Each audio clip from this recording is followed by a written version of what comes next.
Hi, good day viewers. Welcome to the Hazy Crawford Stadium here in Port of Spain, Trinidad. We are here for the start of the local track and field season here in Trinidad and Tobago, the Entries Track and Field Series 1.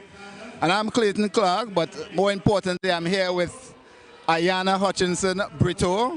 And when you're talking about athletics, she is the person here with the experience. She has been to the two Olympic Games, Sydney 2000 and Athens 2004. And Beijing, so 3 Olympic Games. She was a semi-finalist in the 100 meters at the 2009 Berlin World Champs and the 4x1. Commonwealth Games semi-finalist, CAC Games medalist. She competed in the NCAA system. No doubt a lady with experience who can really guide us through this coverage. Welcome to Stride Vision's TV coverage. In Trinidad and Tobago, it's our debut streaming, so we are thankful and grateful to all those who are part of it. Ayana, we're here today for the opening meet of the entry season. Tell us about, what today, the first day of a track season, what are we to expect of these athletes? Well, the first meet of the season usually is a way for athletes to gauge where they are, to kind of mark themselves against what the goals and aspirations that they have for the upcoming season. So today marks wherever mark they hit today is basically the starting point from the goals that they have to hit for the coming up national championships in order to make national teams and such. So if you're too fast, you might have to tape up, slow down. If you're too slow, you have to do more work. There's no such thing as too fast, right? So even if these athletes are ahead of schedule, especially anticipating where they want to be, I think this being ahead of schedule is always better than being behind schedule. So it's easier for them to gauge and adjust their workouts and training systems to benefit the way their trajectory of the system going. And I forgot to add, she's a world record holder, if you don't know, the World Masters Women's 35 to 39 4x1 in Paris 2015. Yes, that team of, let me get the name right, Donnell Stafford, Sasha Springer, and Beard, and Marsha Beard. So we have a world record holder here. Now this year is an important year, the Paris Olympics. So this is the start of the build-up for many athletes.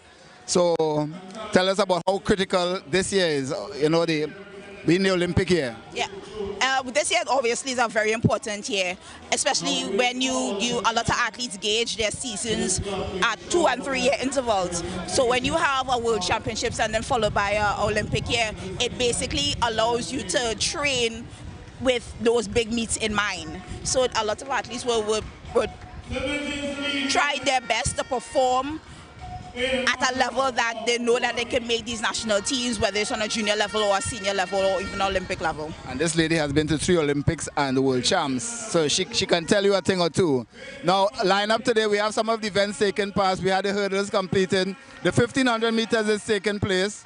And we have some of the field events, but we're also going to be speaking to some of the shakers of track and field here.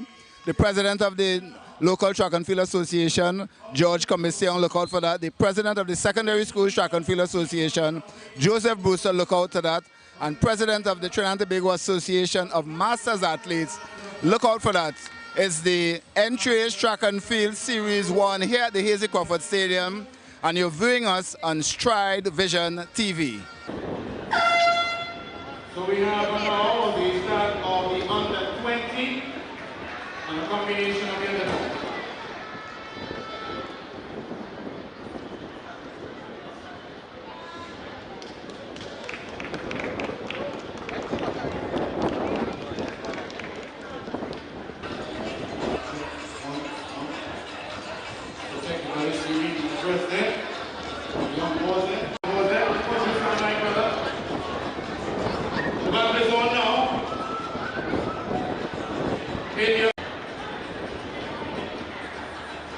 Omar is also on 1 a week. Back here now in the boys under 20.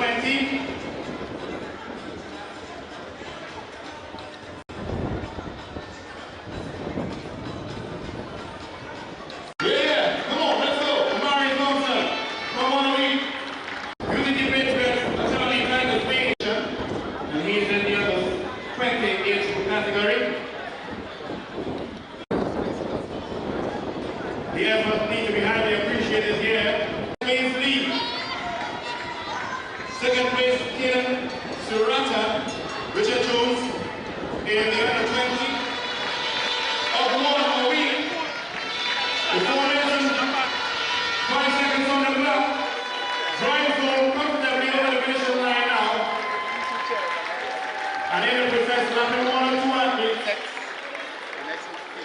So we had some events already contested earlier today. We had the under 20 boys shot put event, and that was won by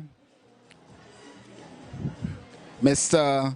Jelani Chinlua of Burnley with a distance of 11.98 meters. In second place was Addison second of FAD, 10.16 meters. Taking third spot, Justin Charles of ZC Athletics, 10.12 meters. In fourth place, Ordell Collymore Lions, 9.37 meters. Fifth place, Nathaniel Trim of QRC, 8.84 meters. And cupping sixth spot, that's Jonathan Francis of QRC, 7.00 meters. The boys on the 20 shot put. We had the hurdles taking place at 20.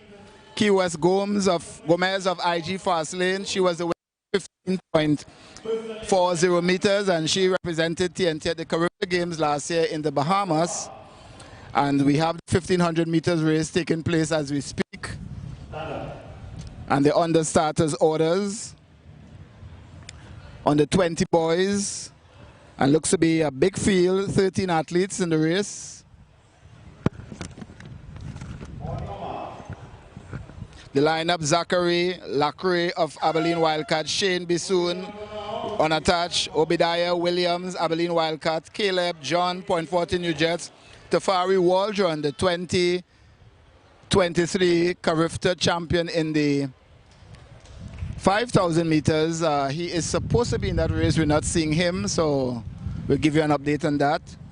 Omari Thompson of One a Week, Jaden Ramasar unattached, Darius Harding Burnley, Jabril Gafford, Richard Jones Racing, Justin Peterson Abilene Wildcat, Aiden Joseph One a Week, Shania Sintele FAD, Caden Siratan of Richard Jones Racing meters, and Omar Thompson of One a Week. Omar Thompson won that race, and he has won bronze at last year's NACAC on the 3,000 meters. That's in North American, Central American, and Caribbean track and field championships over there in San Jose, San Jose, Costa Rica. So that's the 1500 meters, 3 3/4 laps. So we down in the long jump. We have the long jump competition going on. And just to give you an idea what's happening there, Toko Tafak athlete there. Trying to get the name for you. Looks to be Dominic Maxwell in the green of Toko Tafak. And he's competing in the under 17 boys long jump. So just to give you an idea what's on the schedule this morning, well, it's a full day of track and field, 49 events. And we had the hammer throw this morning for under 20 girls and women, and hammer for men. The javelin took place also for under 20 and under 17 girls, as well as the women. Well, we told you about the shot put under 20 boys. We brought you those results. The sprint hurdles were completed a moment ago. And we just had the 1500 meters. We're getting ready for the 100 meters girls under 17. We see the athletes in the first heat on the line up there. On the starting lines, getting their blocks in order. So just to give you an idea who are the athletes in that first heat of the girls under 17, and there are 5 races, 5 heats set for today. Now it's time finals. So the best out of the 5 races will be more or less declared the winner. In the first heat of 5, Kayla Alexis of Point 14 New Jet is set for lane 1. Lane 2, Nakela Gordon of Sipario Athletics. Joel Guyton of Cougars lane 3. Zia Tobias Zenit lane 4. LaQuisha Robley IG Fast lane 5. Keone Devonish of Phoenix lane 6. Zayda Charles Point 14 New Jets in lane 7. And in lane number 8, Destiny Silverthorne of Toko Tafak. Now this is the start list, but we're not seeing anyone in lane 1 nor lane 8. So it looks to be 6 athletes facing the start line. And it's the first of 5 time finals. And you are viewing us on Stride Vision TV. It's the opening of the local track and field season here in Trinidad and Tobago. The first meet, entry is meet number 1 right here at the Hazy Crawford Stadium. And soon we're going to be speaking with the president of the local track and field association, as the entry is the National Association of Athletics Administration of Trinidad and Tobago, Mr. George Commission. And he's going to be sharing with us on this meet today and the upcoming season, what to expect, the challenges, and already we have some challenges. She's going to share light on some of those issues. And for those of you viewing us wherever part of the world, welcome to sunny Trinidad and Tobago. It's beautiful weather here, as we have the discus women also warming up. And we have some outstanding athletes there we're going to point out in just a while. But we're getting ready for Heat 1. On the line here now, we're getting ready for the girls. Under 17. And in this race, no favorite was Zia Tobias of Zenith, Zeta Charles, Point Fortin New Jet. Some of the athletes that we need to look out for. Zia part of that strong Zenith under 15 girls lineup. And Zenith is from Tobago. The lone Tobago athlete in this race, actually. And Zenith might be the only club from Tobago here today. And we're going to be switching our attention to the discus in just a while, where we have the NACAC champion in the under-17 girls shot put, and Carifta silver medalist Peyton Winters is in action. And the time here, it's 11:39 Eastern Caribbean time. So we're under status orders, Heat 1 of 5. Heat 1 of 5 of the under-17 girls 100 meters. Let's see who's going to get out. Remember, these athletes are opening their season. And looks to be Tobias of Zenith. But on the outside, Phoenix, but Zia Tobias of Zenith, followed by LaQuisha Robley of IG Fast Lane taking second spot. Now remember, it's 5 heats, so at the end of the 5 races, we're going to know who will be the winner, so to speak. So we're waiting for the official times to come up on the clock. So Zia Tobias 12.230 seconds. Robley second, 12.87. So Zia Tobias of Zenith taking that race, 12.30 seconds, followed by LaQuisha Robley, IG Fast Lane, 12.87 seconds. Zia Charles, Point Fortin New Jersey, 13.09. Fourth place, Devonish. That's Kiona Devonish of Phoenix, 13.16 seconds. And Joel Guyton of Cougars, 13.18 seconds. We get ready for Heat 2 of the girls under 17 100 meters. Heat 2. Kiana Abraham, Point Fortin New Jets, lane 1. Akira Smith, Siparia, lane 2. Zaria Pascal Dabali, Progressive, lane 3. Rakia Smith, FAD, lane 4. Lane 5, Janique McLaurin. Lane 5 is Eden Shiwa of Memphis Pioneers. Lane 6, Janique McLaurin of Toko Tafak, and McLaurin is a twin. We'll see her twin sister coming up. Malay Nathaniel Modest of Simplex, lane 7, and Michaela Grandison of Alpha. Well, she is supposed to be in lane 8, but only 5 athletes there. Let's see how it's going to go. Dabadi, and on the inside, it's Abraham.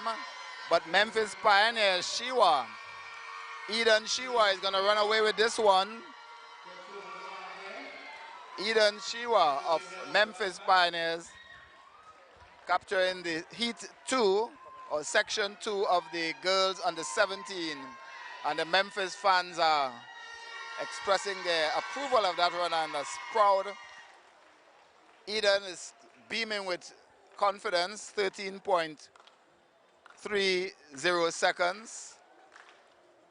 So much slower than the first heat. Nathaniel was second, 13.66, and Pascal of third. As we focus our attention to the long jump, just below us, boys under 17. And, well, I'm not sure, that's the men actually. So that's Kyle Singhu of Abilene Wildcats. And that might have been one of the longer jumps of the day.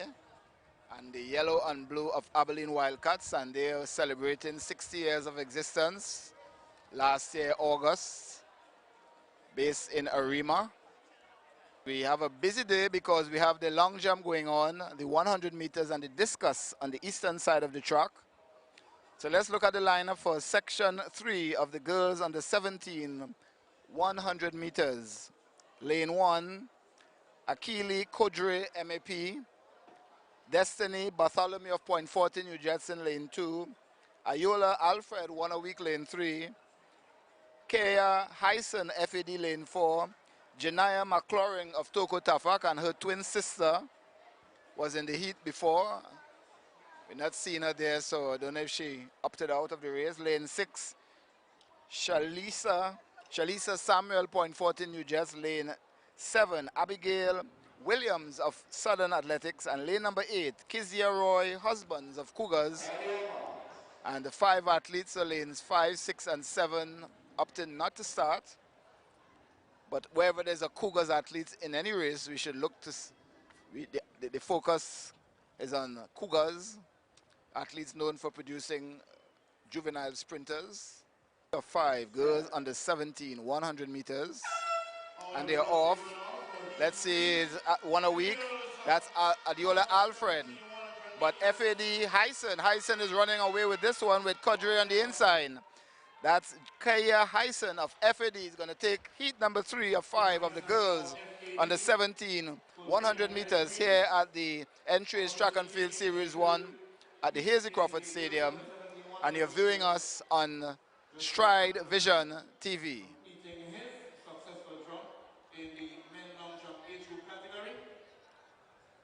So we await the official time. 12.79 seconds for FAD. Kudre was second, 13.28. So we're on to heat 4 of 5 of the girls under 17, 100 meters. Lane 1, Nenriki Lee, Lord, let me try that again. Nenriki Lilong of 1 a week. Lane 2, Leah Abraham Memphis. Lane 3, Daniel of Point 40, New Jersey. Theodore Phoenix, lane 4. Cupid Zenith, lane 5. Lane 6 is Ward of ZC Athletics. Bertet IG Fast lane 7. And lane number 8, Alexander of Neon Wolves. And Cupid was a member of the Carifta team. Michaela Cupid and the Nakak age group team that went to the Dominican Republic. And it's all Michaela Cupid of Zenith running away with this one, followed by Phoenix Theodore, Naomi Theodore, so Michaela Cupid of Zenith, Naomi Theodore of Phoenix taking the second spot. And what a way to open your season. Michaela looking smooth running down the track there. And 12.64 seconds for Michaela Cupid. Theodore 13.20 seconds. And let's see how the times match up. So Michaela's teammate Zia Bruce still holds the top time for the day, 12.30 seconds from section 1. Hi, good day and welcome back. I have with me Mr. George Young, the president of the N3s for Trinidad and Tobago. Give me some insight into how the track and field season is going to be sorted out. Yesterday is the first day of the first local track meet in Trinidad in our newly refurbished stadium. Tell me, how is the anticipation in competing in the stadium? Well, it's something that the athletes, certainly the administrators, technical officials as well, we've been looking forward to. We did have the Commonwealth Youth Games following the formal reopening, if you like, of the stadium. But yes, you are correct, this is the first local track and field meet to be held in the new facilities. We are glad to be back. Clearly the facilities are more comfortable. Some of the major issues of contention have been addressed. So we are glad to be back. Okay, great. So for today's meet, how many clubs and athletes do you anticipate competing today? We have as many as 39 clubs who have registered to participate, and there are some 488 athletes that who are also in addition to the 39 clubs, we have a number of what we call unattached athletes. Those are athletes usually in transition from one club to the next, or in the case of the more professional athletes, those who have returned home and have not yet selected a club to use as a home base.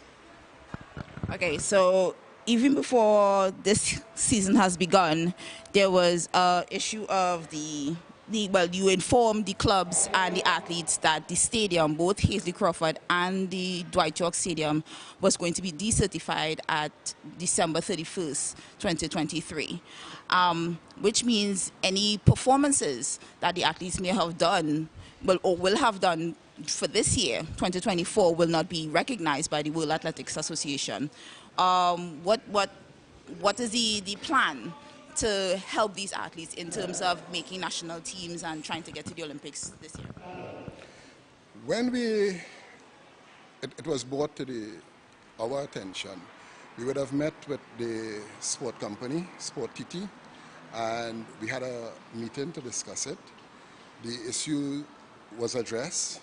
We explored options, and since both certificates were going to expire at the end of December, we then approached the World Athletics for extensions. They were not prepared to grant an extension on Hazley Crawford, given that it's more than 12 years since the track was last relayed. They were willing to consider Dwight York, an extension on Dwight York, given the situation that if they adhered rigidly to their position, we would have no certified tracks in Trinidad and Tobago. So they have granted an extension on Dwight York. That means that for those meets for which performance standards, international performance standards, are to be attained, we would have to schedule those meets in Tobago at the Dwight York. It does not debar having events such as this one at Hazley Crawford, pending its closure sometime around March, April later this year. So while yes, the performances today will not count in terms of selection for the Olympics or World Under-20 Championships, which is the two major events in 2024, it certainly provides an opportunity for the athletes to get a sense of where they are in their preparation and therefore make adjustments if necessary. So the athletes and coaches will benefit from the exercise today. We also would have trained some 60 persons, almost 30 in Trinidad, 30 in Tobago, last quarter in 2023. We're talking about technical officials now. And we took, if you like, a different approach from in the past. We said to them, listen, our approach this time around is that you will do the theory, and upon successful completion of the theoretical aspects, you would now be required to gain some practical experience. And parties have agreed, and they have committed to officiating at 6 meets as part of that practical exposure, prior to being awarded their certificates. So we have new technical officials, if you like, undergoing training. We have the older ones, because the rules, there have been quite a number of changes to the rules, and therefore they are getting an opportunity, if you like, to apply the revised, the more updated rules while we speak. So the event is serving several purposes. Yeah. To backtrack in terms of qualifying standards for the athletes, I know there's a rule from the World Athletics that, especially during an Olympic year, you have the previous season, so you would probably have 12 months in addition to the 6 months, 6 or so months leading up into a national championships for qualifying standards. Given the fact that the stadium is in the position that it is in, will the qualifying or any qualifying standard made within the last year, will those be accepted as good enough qualifying standards for the Olympics coming up this year? Selection for the Olympics is a combination of attainment of the performance standard and your ranking. So for some events, if the cutoff is 32 persons to be selected, initially they are looking for the top 32, or they're looking for 32 people who have made the standard. If that quota is not filled, then you look at the rankings. So yes, performances from the prior year would apply once it falls into the Olympic qualifying period. Performances as well at Dwight York will also be considered. Now there's a little twisted last year too, and that is that you need to have your meets registered with World Athletics for them to consider the performances for the rankings. So we have been approaching them for local meets that we are satisfied that the standard is high enough so that we can have those meets on their calendar so that performances will be recognized. And so therefore the meets that we propose to have at Dwight York between now and the end of the qualifying period will allow for selection and or for ranking on the World Athletics platform. Does that rule apply to the junior athletes? Because we were talking about elite athletes and Olympic standards. Well, how does that scenario work in case of junior athletes looking for to go to World Championships and Pan Am? It's more or less the same. By junior we mean under 20, and therefore the system is more or less the same. Okay, so with this year being an Olympic year, how do you assess your medal prospects for the Olympics in Paris and the World Championships based on the performances last year in the World Championships in Budapest? I am not one of those who tend to try to predict medals. We did not have a good showing at the last World Championships. I will be the first to concede. But if you look at some of the other performances during the year, the juniors particularly did quite well. At the senior level, we had some good performances at CAC Games. So, to me, all is not lost. I can say, for example, the 4x1 men's team that won gold at CAC wasn't the same team that went to the World Championships. And what really happened there is that the team that went to CAC was perhaps the best 5 or 6 at that time. When they came home for the championships and we had head-to-head combat, they were not the best. So I say all of that to say that at least on paper, you have potentially 10, 12 100 meters runners that could possibly form a 4x1 team, all right? But that again is using last year's data and performances. It's early in the season and we wait to see what will happen. We had some very good performances from the females in particular last year, and we expect that some of them will step up this coming year. George, thank you so very much for your in-depth interview. We wish the entries and all the athletes and clubs participating this year with anticipation of making those national teams all the best. And thank you again very much. Thank you for having me. And now we head back to Clayton Clark on the track with more action. The fifth and final heat of the girls under 17, 100 meters, section 5, lane assignments is as follows. Renisha Roberts, Memphis, lane 1. Chelsea Joseph, Point 14, New Jersey, lane 2. Lane number 3, Malia Cupid, which is the sister of Michaela Cupid of Zenith, lane 3. Shante Sutherland of IG Fast lane 4. Kate Crawford, unattached, lane 5. Lane 6, Zade Pascal of Dabadi Progressive.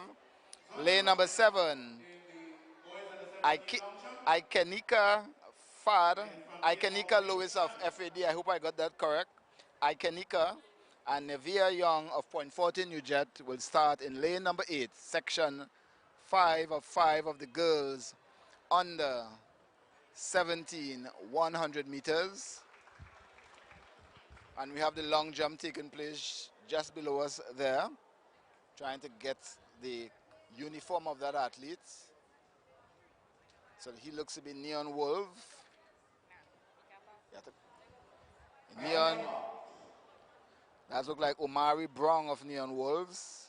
He's under 17 competitor as we turn our attention to section 5 of 5. Remember the time to be 12.30 seconds by Zia Tobias of Zenith. As the quickest time so far here after 4 heats. And they are off. Let's see, on the outside it's Neon Wolves, it's Fad, but it's Malia Cupid, followed by Chelsea Joseph. So Malia Cupid, Chelsea Joseph is in second. And we eagerly await the time.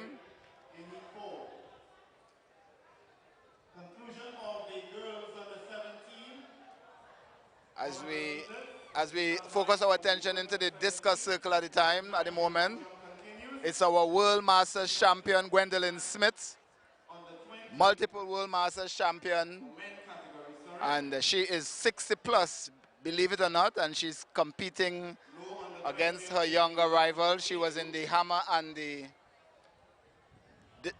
javelin earlier. So Cupid 12.78 seconds. Joseph 13.27 seconds. So after heat five heats, it's Tobias, the quickest, the winner of heat 1, 12.30 seconds, and Michaela Cupid 12.64. So we await the official results of the 100 meters, but unofficially, it's Zia Bruce running the quickest time of 12.30 seconds. And the under 17 boys, we have 7 heats, so lots of racing for the young sprinters as they no doubt looking to get to the Carifta Games to be held in St. George's, Grenada this year, the Kirani James International Stadium. And we have more details. Mr. Commission is going to bring us updates on that as we look to the long jump taking place just before us. But back to the 100 meters on the 17 boys, the lane assignment. Lane 2 should be Alphas Jordan John. Lane 3, Josiah Fox of FAD. Lane 4, QRC's NZ Davis. Lane number 5, Kadeem Chinapu of Simplex. Lane 6, Jesse Joseph Siparia. Lane 7, Khalil David of Point 14 New Jets. And in lane number 8, Nathaniel Lewis of Memphis Pioneers. So we under starters orders lay first of 7 races in the under 17 boys, and we are viewing us on Stride Vision TV here at the Entries Track and Field Season 1 at the Hazy Crawford Stadium in Port of Spain, Trinidad. It's the start of the track and field season here in Trinidad and Tobago. And they are off. Section 1 of 2, a close start. But Memphis, is it Memphis sprinter? But a battle there between Memphis, Nathaniel Lewis.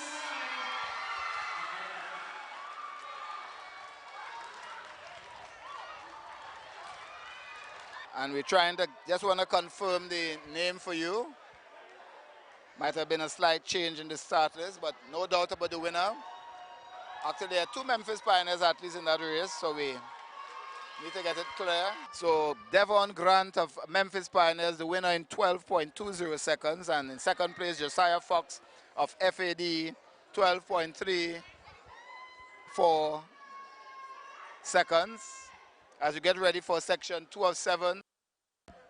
So we're getting ready for section 2 of 3 of the under-17 boys 100 meters. Lane assignment: Jackie Elizama, FAD lane 2. Hezekiah Makano, Memphis lane 3. Jalem Jones, Simplex lane 4. Jaden Percival, Curacao lane 5. Douglas Zenith lane 6. Matthew Finney lane 7. And Martin, and it's Zenith, Douglas. Kewen Douglas. Jacan Douglas of Zenith is going to take this one.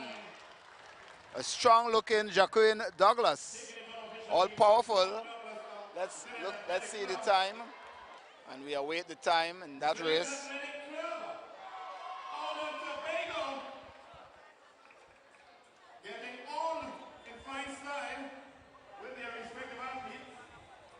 And Douglas is eagerly awaiting his time, and the braided sprinter, number 1595, 11.56, no doubt the faster of the 2 time. Jalem Simplex, Jadem Jones, 12.02 seconds. So we are getting ready for section 3. Section 3, boys under 17, 100 meters.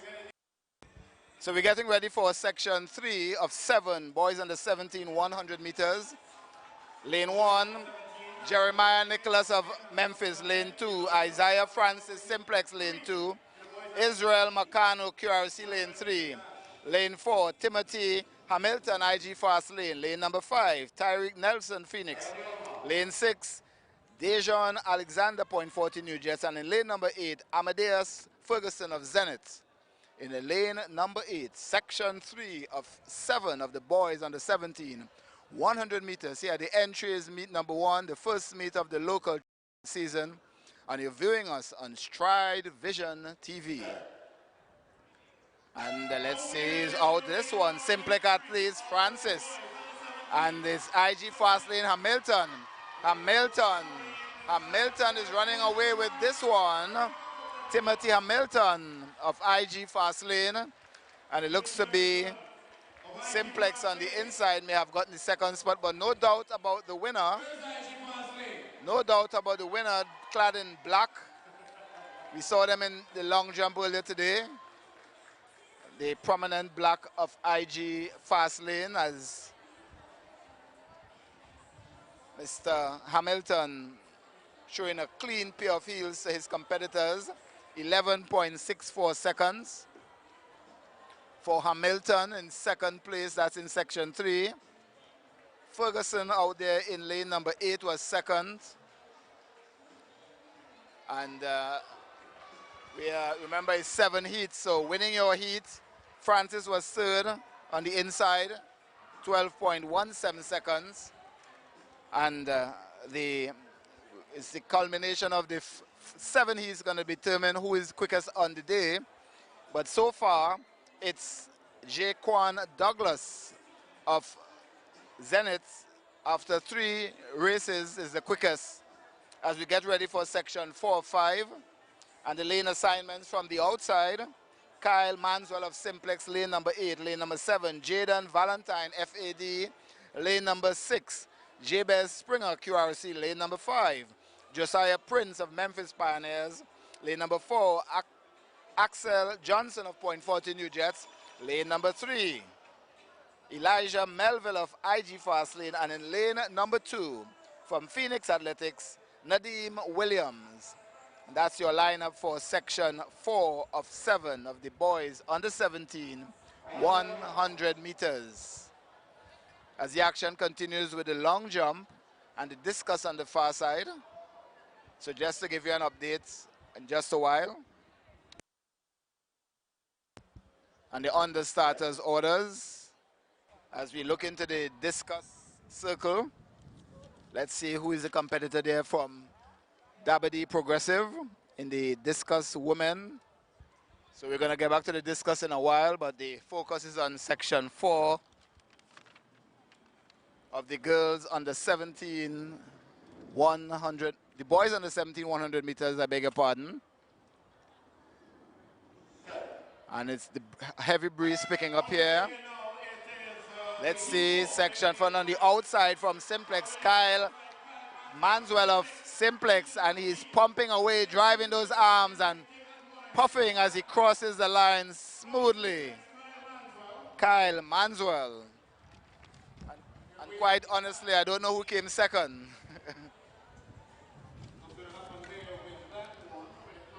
And a heavy wind, so that may impact the time. Looks to be a swirling wind as we await the official time in section 4 of 5. As Peyton Winters in the discus circle just had her throw. 11.62 meter, 11.62 seconds for Kyle. Johnson was second. So the Kyle Manswell, 11.62 seconds, still slower. That time is actually the third fastest time. Section 2, 11.56 stands up as the quickest time, followed by Timothy Manswell. So Johnson, 12.26 seconds. As we get ready for section 5 of the boys under 17. Under section 5, give you the lineup. Lane number 2 from Genesis, Jordan James. Lane number 3, Malachi Cordner of Zenith. Lane number 4, Josiah Semper, .14 New Jets. Lane number 5, Malachi Hernandez, Memphis Pioneers. Lane number 6, Anton Griffith of FED. Simplex's Keyston Thomas is in lane number 7, and lane number 8 from Apollosa. That's Bascom Fortune. Bascom Fortune.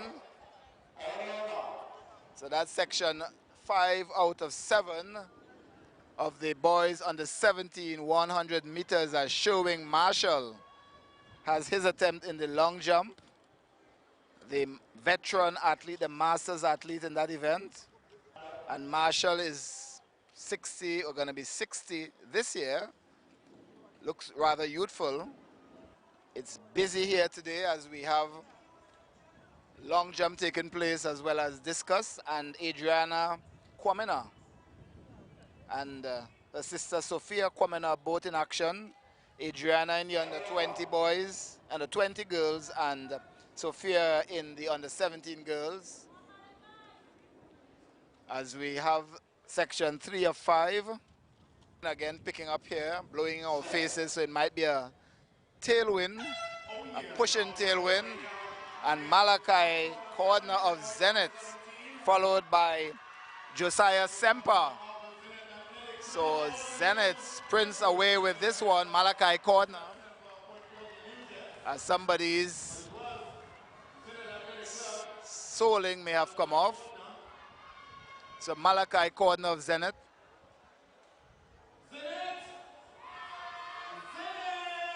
And that's section 5 out of 7.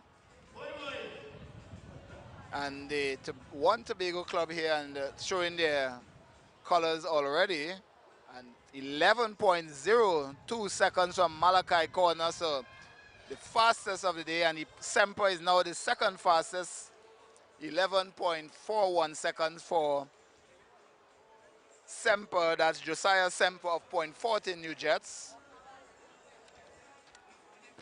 So we have a new leader, 11.02 seconds for Malachi Cordner of Zenith. And second fastest, Josiah Semper of .14 New Jets. The third quickest so far is another Zenith athlete, Jacqueline Douglas, 11.56 seconds. And in the circle in the discus is Gwendolyn Smith, multiple World Masters indoor and outdoor champion, and she recently won the North American and Central American Masters triple gold medals. And as we see Gwendolyn Smith there, showing that age is just a number. She's competing with children who could be her grandchildren.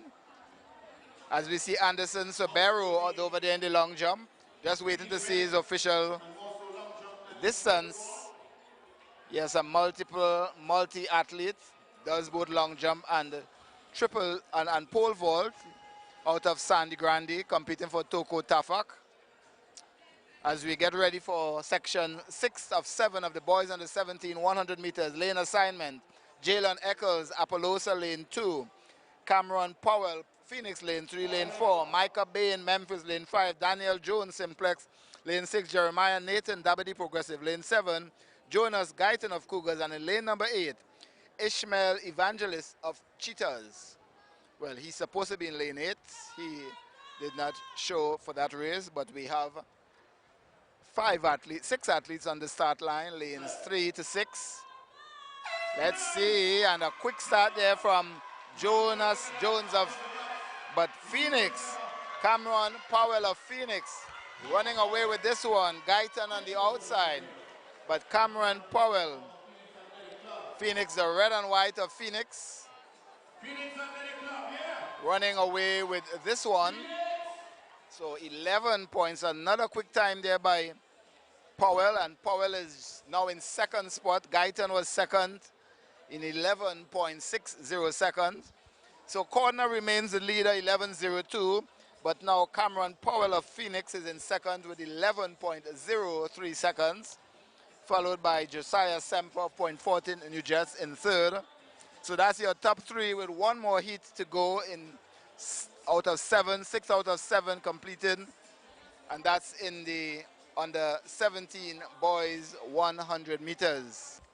So in the long jump taking place before us under 17 boys, we have QRC well represented here. Have 3 athletes from QRC. One of them just had his effort there. Deshaun Trudge, NZ Davis, and Shiloh Carmichael, all 3 from QRC. But getting back to the track, section 7 of 7, boys under 17, 100 meters. And you are viewing us on Strive Vision TV. And it's the Entries Track and Field Series number 1, the opening meet of the track and field season here in Trinidad and Tobago at the Hazy Crawford Stadium in Port of Spain, Trinidad. And this stadium has hosted the Commonwealth Youth Games track and field last year, the 2003 Carifta Games. And it's going to the host venue for the 2025 Carifta Games to be hosted in Trinidad and Tobago. The lane assignments, lane 2, Dequan Park of WD Progressive, lane 2, Kyrique Saunders of Simplex, lane 3, lane 4, Aaron Dowrich of Stallions, lane number 5, Shane Cameo of Memphis, lane number 6, Tishon Hamlet of FAD, lane number 7, Deshaun Trudge of QRC, and he just slipped over from the long jump to compete in the 100 meters, and Kareem Charles in lane number 8 representing Siparia Athletics Club. And Siparia is led by Ian Morris, former 400 meters record holder. We remember him famously finishing in 4th place at the 400 meters at the 1992 Barcelona Olympics. And it's a hush descends on the Hazy Crawford Stadium as all eyes are focused on the start of this section 7 of 7, boys under 17, 100 meters. And all 7 athletes are indeed starting this race. And let's see who's going to top that 11.02 seconds by Malachi Cordner. And they are off. And let's see who's going to start this one. Look like the Stallion. Stallion, Aaron Dorwich of Standard, followed by Shane Cameo.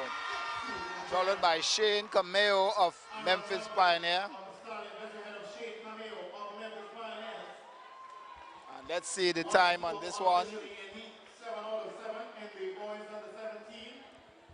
And Dorwich still bouncing down the track as he comes to see his time on the clock. That's Aaron Dorwich, 11.45 seconds. And Cameo, 11.53 seconds. So the fastest after the 7 heats out of Zenith, Malachi Cordner with 11.02 seconds. He won Section 5. Section 6 winner, Cameron Powell of Phoenix, he was second quickest, 11.03 seconds. And the third quickest, running in that same heat with Malachi Cordner, Josiah Semper of Point 14 New Jets. Welcome back, and I'm here with Sheldon Mason, the president of the Trinidad and Tobago Association of Masters Athletics. Sheldon, thank you very much for sitting with me and having this chat with me. Thank you for having me. It's good to be here. Okay, so let me just ask, you recently took over the reins as president of the Masters Association. How has your time been in office so far? It's been really interesting, to say the least. I didn't plan to be the president of Master Association at this stage in my life, but the situation happened that it unfolded and I accepted the reins because I see that there's a lot of potential in the Masters Association in Trinidad and Tobago that could be really propelled forward to just engage the general public into athletics. And well, some Masters athletes should be in action today. So how happy are you to see them being able to perform so early in the season, given the trials and tribulations you've suffered in the past? Well, it's really awesome. I'm really elated to see them performing now because it gives them the opportunity to sharpen up themselves for Masters Championships that is coming up later this year, and also in preparation for World Masters Championships, so everybody get an opportunity to get ready and they get sharp. So no complaints about they didn't have enough meets. All right, so the Masters is also hosting their first development meet on January 27th. How is the planning for that meet coming along? Well, the planning for that meet is coming along really well because we have a meeting with entries to finalize the partnership, because we'll be also hosting men and women open events, thus giving the senior athletes an opportunity to compete during the track season, because a lot of the times they don't get the opportunity to compete regularly. So with partnership with Masters, because we could facilitate in a time slot, and it also just makes it more enjoyable and it draws a bigger crowd.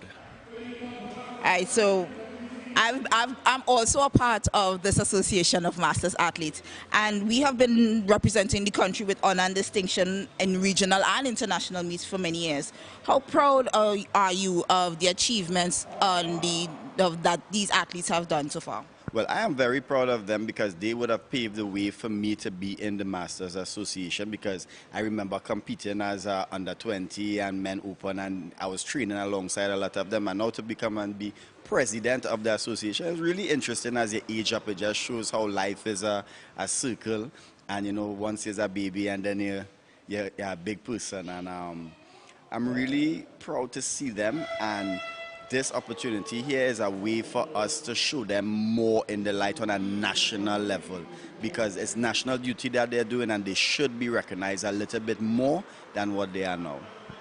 Right, so what are the plans for your association? What are the association's plans to involve more athletes over the age of 35? Well, the plans are really to host more track meets for persons over the age of 35, because it was also well, I hear a lot of athletes complain that they do not like to run in the open events because they're running against persons younger than them. And it's more comfortable for them to run in the same age bracket. So us separating ourselves and doing our own developmental meets, giving them more encouragement. So it'll give persons who probably take a step back to come forward, and also encourage some of the parents who just be in the track meets supporting their children, to also show the children, well, if you could do it, I could do it too. Right, I love that. So what are the main goals for the association coming up for 2024 being, even though this is an Olympic year and masters don't generally compete in the Olympics, I know we actually have our own international world championships. So what are your plans for that championships coming up? Well, this year it's good that we have decided to host our own developmental meets because registration for World Championships for Masters ends at May and our championships are the first weekend in June. So persons need to qualify before our championships, and our championships also will be open to the Caribbean members to come and be involved in it, thus creating more synergy and a more push for Masters in Trinidad and Tobago. And outside of the World Championships is just to host the meets. We also plan a 5K at some point in the year, maybe after our championships, closer to August off-season time when everybody are a little more down and relax, so that we can get all the athletes to be involved. And the goal is just to get Trinidad and Tobago involved in Masters athletics, because there's a place for us here, because we are specific to a specific set of persons, especially when you look at it from a Ministry of Health standpoint. We targeting those who might be early onset to NCDs, diabetes, hypertension, so we want to get them active. And when you train with a goal in mind, persons tend to be a little more consistent with their health and wellness. Sheldon, thank you so very much for sitting with me and having this chat about Masters in track and field athletics. And I really wish all the best for your members coming up in 2024 and all the best in your World Championships coming up this year. Thank you very much. I hope you're training to be a part of that team as well. Yes, I am. Training has progressed. Training has started, but it's a, you know, progress is a slow process. I'm not rushing the process. You have until June. Thanks again, Sheldon. Back to Clayton on the track. So the action continues with the under-17 long jump and the discus, and the officials are just making sure the tape is well rolled out over there a little. Yes, so we're getting ready for the women's, the under 20 girls long jump. But we have to let's see if it's going to be combined with the women.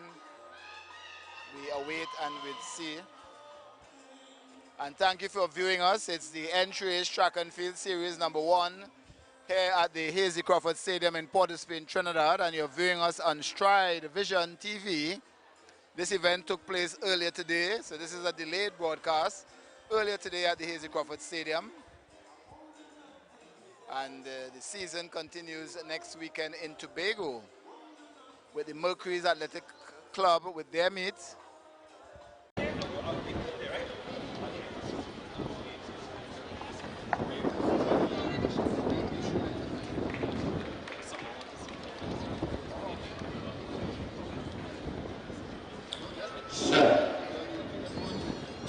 Fantastic start this year on the girls. On the 20 100 meters. In the 24 minute time.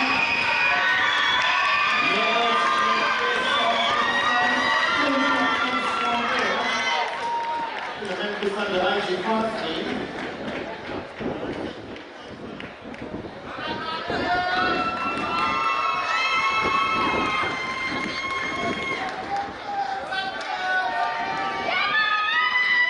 Continues here on the inside of the Hazy Crawford Stadium in this series #1, development meet under the auspices of the NCAs.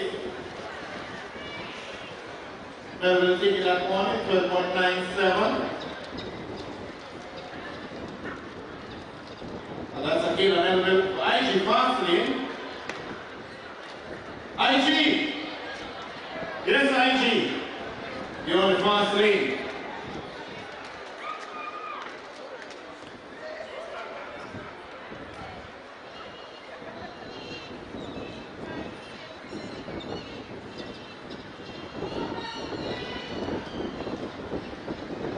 Back on the action, we just had the under 20 girls 100 meters, section 1.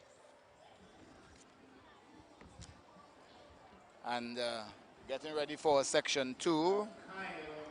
We'll have the results for you in just a while. So section 2 should be Sinobi Marshall of Dabadi, lane 2, Marshall Tobias Burnley, lane 3, lane 4, Mariah Second of FAD, lane 5, Jenna Thomas on attack, lane 6, Destiny Thomas, point 14 Rangers, Andrea Legge of Phoenix, lane 7, and Kiana Hamilton of IG Fast Lane. But Andrea Legge is running with this one. Andrea Legge followed by Jenny Thomas. Andrea Legge, Jenny Thomas taking the first 2 spots in section 2. And we're going to give it a summary in just a while. Andrea Legge of Phoenix Athletics,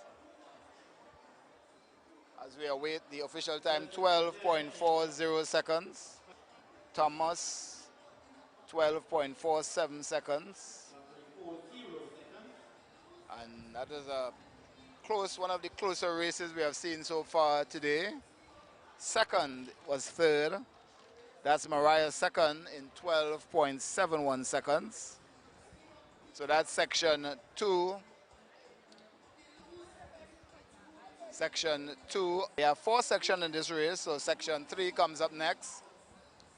Girls under 20, 100 meters. Deja Acosta, FAD, lane 1. Iode Simmons, Memphis, lane 2. Lane number 3. Nevia Young, point 14, you just lane 4. Khadijah Lee of Genesis. Kezia Peters of Simplex is in lane number 5. Lane 6, Maya Shepard, Phoenix Athletics. Lane number 7, Diamond Paul, point 14, you just, and lane number 8, Michaela Batiste of Cheetahs. And Kezia Peters is one to watch her, as she was a member of Trinidad and Tobago's 4x1 team, which won gold at the Carifta Games in the under-17 division in Bahamas, and at the NACAC under-18 championships in Costa Rica. So section 3 of 4, as we have out of shot Adriana Kwamena of Dabadi Progressive in the circle in the girls under 20 discus event, as we're getting ready to start section 3 of 4. And Carlos Brong of One a Week in the long jump boys under 17. And Peters should be one to watch here. She competed at the Commonwealth at the Carifta Games last year in Jamaica, returning with a bronze in the girls under 17 4x100 meters. And Memphis is a club known for producing several national sprinters. But Kezia Peters also one there to watch. So is Simmons and Peters. Simmons, Peters. And Peters, without even dipping, took that race. As we mentioned, many of these athletes are opening their season, so still working on some of the mechanics, trying to get the perfect race as the season comes along. And many of these junior athletes are trying to get it all right for the Carifta trials in the first week of March right here at the Hazy Crawford Stadium. And 12.32 seconds for Kezia Peters, the Carifta champion in the girls 4x1. Iode Simmons, 12.43 seconds. Peters competed at the NACAC age group champs, NACAC under 18 competition in Costa Rica last year as well. So section 4 of 4, girls under 20, 100 meters. Lane assignment from the outside, lane 8. Joel Sinclair, ZC Athletics, lane 7. Naomi Pierce, Memphis Pioneers, lane number 6. Key West Gomes, IG Fast Lane, lane number 5. Talia Lewis of Genesis. Celeste Mateus of FAP, lane number 3. Natalia Joseph of Simplex, lane number 2. Salisha Samuel of point 14 New Jets. As To get ready for section 4 of the girls under 20 100 meters, and many of these athletes are setting their eyes on the Carifta Games and also the World Under 20 Championship set for Lima, Peru in August. And I no doubt some of them Paris Olympics will be on their radar. And the Key West Gomes, the hurdler, and on the inside it's Joseph, Soraya Joseph. Soraya Joseph of Simplex, and Key West Gomez takes the first 2 spots in this, the under 20 girls 100 meters section 4. And let's await the time. Let's see the time as we await the time, as the athletes too all standing 12.30 seconds. So this time no doubt will be. So it's on to the women and the 4 athletes. Let's see the lineup here. Crystal Mark of Zenith Lane 2, Alejandra Charles, Simplex Lane 4, Angel Comabat, Stallion Lane 5, and Fayola John of Memphis. Now Mark, her 2 daughters ran before, Malaya Cupid and Makaila Cupid, so mommy's running now for Zenith. But out there it's the Stallion, Angel Comabat. Angel Comabat taking this one. Viola John of Memphis Pioneers with Alejandra Charles. We stand by for the men 100 meters. And we're back, and I'm here with Mr. Joseph Brewster, the president of Secondary School Sports Track and Field Association. Mr. Brewster, thank you very much for having this little chat with us. Hi, thank you. All right, so the 2024 secondary school track season has kicked off later this month, right? Give us some events, some dates, some venues, and how everything is shaping up for this year. Okay, so good day, everybody. The standout event, the first event, the kickoff event, you know, the blocks event, is the Relay Festival, right? That begins on January 18, right here at Hazy Crawford Stadium. Starts at 9 a.m. and finishes around 6 p.m. in the afternoon. After that, we go on to the South Central Relays, which is Central Games, sorry, which is also called the Richards Sidenio Borrell Regional Championships, right? Named after those local heroes. And that takes place here at the Hazy Crawford Stadium for 2 days, the 24th, 25th of January. After that, the next week, we go on to the Walcott Endor IE Regional Championships. That takes place right here at the Hazy Crawford Stadium on the 30th of January, 31st of January, and 1st of February. Then we go over to Tobago for the Stuart Quao Batiste Regional Championships, right? And that takes place on the 7th and 8th of February. After that, we rest for Carnival. And then we come back after Carnival on the 20th, 21st, and 22nd of February for the National Championships right here at the Hazy Crawford Stadium. Okay, so now your season began with a 5K and cross-country events late last year. How did those events come off, and were the goals and objectives met from what you had set out for yourself? Yes, well, I'll tell you the goals and objectives first. The goals, basically the main goal is to get more persons into middle distance running. Before we used to have just 2 races, a 5K and a cross-country. What we have changed into now is a league, right, where we have 3 races in Trinidad and 3 races in Tobago. We got the 3 races off in Tobago, all right, and it was wonderful. It was really, really good. It was a 5K, a cross run, and a cross country. But we only got 2 off in Trinidad because the last one, which was supposed to be 5K at the Larry Gomes, rain fell up until we cancelled. And as soon as we canceled, the sun came out. So that was the Lord saying, don't do this one. You know, so, but we had over 1,100 persons participating throughout the event. And so we were very satisfied with our goal, which is to get more students involved. We had members of the public involved, we had parents, we had teachers, and we were very, very satisfied.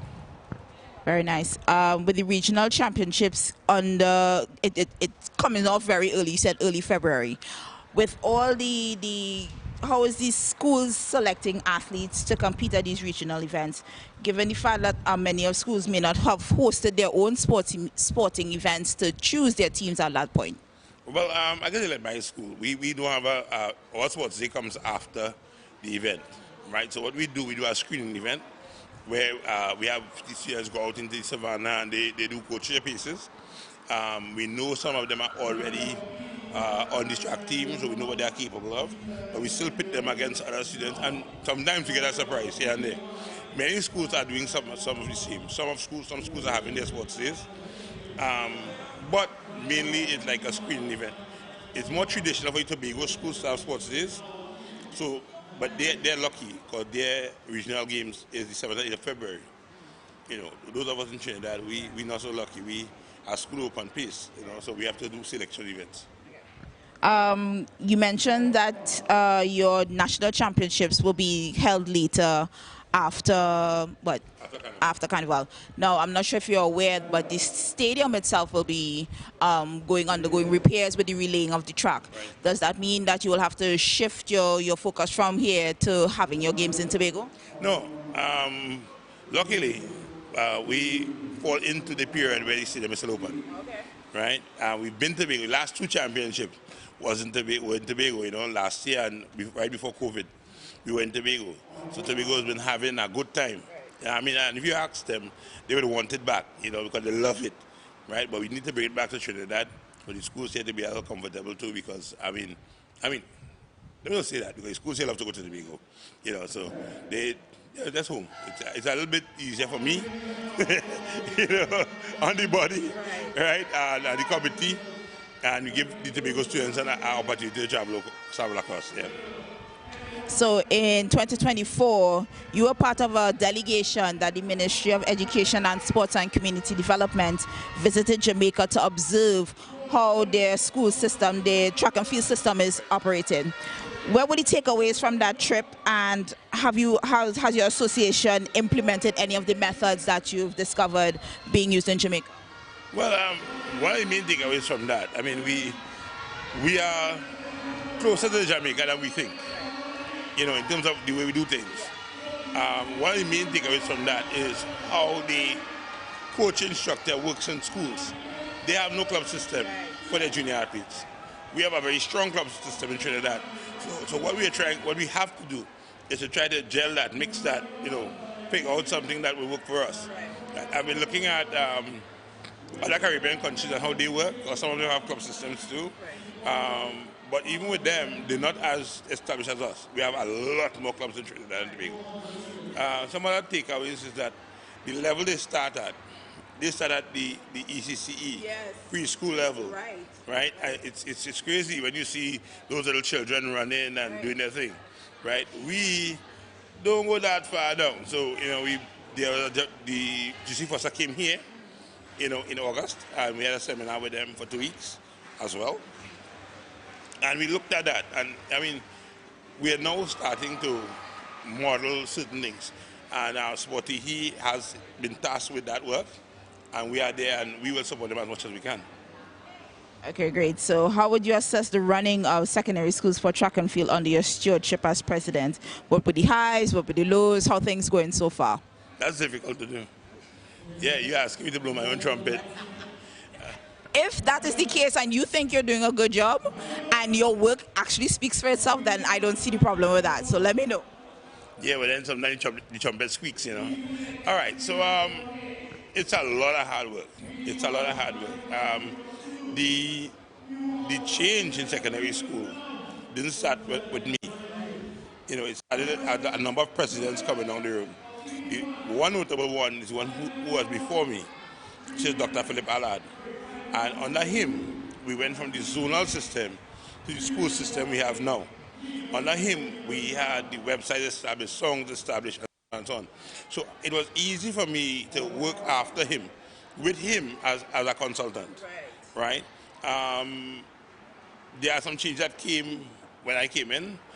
For example, we have gotten away from this first in each.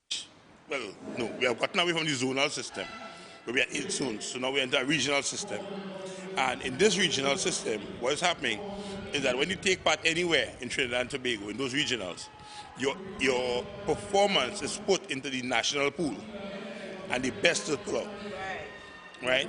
And we also have a qualifying standard when we go to the regionals. So if you make the qualifying standard, you automatically qualify for the final, right? So it's some of those things that we bring in. We have a lot more surprises here and there, innovations and renovations to be done, so we could make it very comfortable and even more effective. What we can also do now is to go into our database and just pull out all the athletes we want, because we have information on everybody. So if you give me a name and give me a little bit of time, I can find that person right in here. Right? So that's what we're looking to do. We're looking to get our stuff to a different level, right? So that our athletes can have the best chance that they have to perform, right? We're looking also to bring the games itself up to that level. Get the stadium, get more people in the stadium. So when they come out here, they're not running and supporting themselves, but there are school children out here, the public out here, and so on. We're also working with the Dion Foundation, right, to be able to have these students have opportunity to get scholarships and so on and so on and so on and so on. We're working closer with the Ministry of Sport, the Ministry of the Sports Company, as the case may be, to be able to give those opportunities, get coaches in schools, and so it's a lot of hard work. Like Dr. Ala told me, he said, bro, you make being president hard because you're trying to do too much, but it's a labor of love, right? I have a very hard-working committee, right? And we work as hard as we can. So at the end of the season, we rock back and we say, and then we get up after 2 weeks and we start planning for the next day. Mr. Brewster, I thank you so much for sitting and having this chat with me. And I really, really hope that the goals and the aspirations that you set out for your secondary school sports committee and these games and these schools, I hope the athletes benefit from it. And I wish you all the best for the 2024 season. Thank you very much. Thank you very much. And now we're back to Clayton on the track. So we're getting ready for the under 20 boys 100 meters. Lane 1 of section 1 of 5. The lane assignments in lane number 8, Jaron Yeloy of Phoenix Athletics. Lane 7, Coyote Lee Alpha, lane number 6. Mickey Paul, WD Progressive, lane number 5. Kyle Rodder of Stallions, lane number 4. Benedict Russell of Cougars, lane number 3. Sidney Gibbs, MAP. Starting in lane number 2, Tyreek Rock of Simplex. And in lane number 1, representing FAD, Joel Valentine. So full house here for the section 1 of 5 of the boys under 20 100 meters at the Entries Track and Field Series number 1 right here at the Hazy Crawford Stadium. The first meet of the season here in Trinidad and Tobago. And you're viewing us live on Stride Vision TV. And we have a false start, and it looks to be lane number 5. Let's await the official results, the official announcement, but from our eye. So we have, all right, so it's a warning. Not gonna be any disqualification. It's the first meet of the season, and the officials, I guess, more encouraging the athletes, mindful that some of them are probably a little nervous and are still working on some of the technical parts of their races as we get ready for section 1 of 5 of the boys under 20 100 meters and hush over the Hazley Crawford Stadium.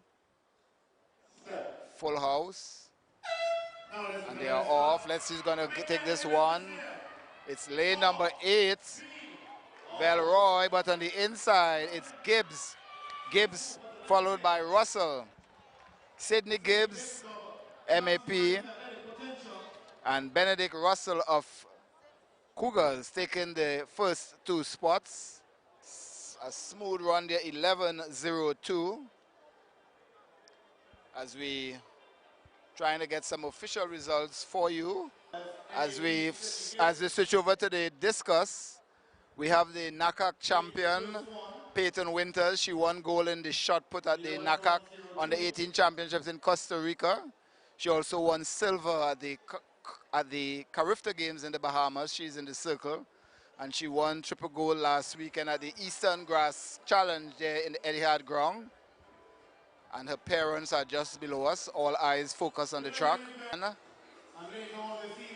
taking all the hot sun to ensure her athlete is a young athlete, of whom she is well pleased. Antonio Telemark and Brandon Raguir of Stride Vision TV. As we switch our attention back to the 100 meters start, the under 20 boys section 2, as they get ready to the race for their race. Remember, the winner is based on times. After 5 heats, the fastest time overall will be declared the winner. And remember, this is the opening meet. Athletes are getting a taste of competition, assessing how their training is going along. As we give you the lineup from on the inside, Javon Grant of Memphis in lane 2. Lane number 3, Omari George of Dabity. Lane 3, Jordan Noel, IG Fast Lane. Lane number 4, Nicholas Bob, Cougars 5. Israel Devatile, MAP, lane 6. Jurel Williams of Pfizer and in lane number 8, Che Wickham of Stallions. As we get ready, section 2, Jordan Noel represented us at the Carifta Games, completed for Cougars up to last year and has joined the IG Fast Lane team. He'd be one to watch there. And his clubmate, former clubmate Nicholas Bob. Yeah.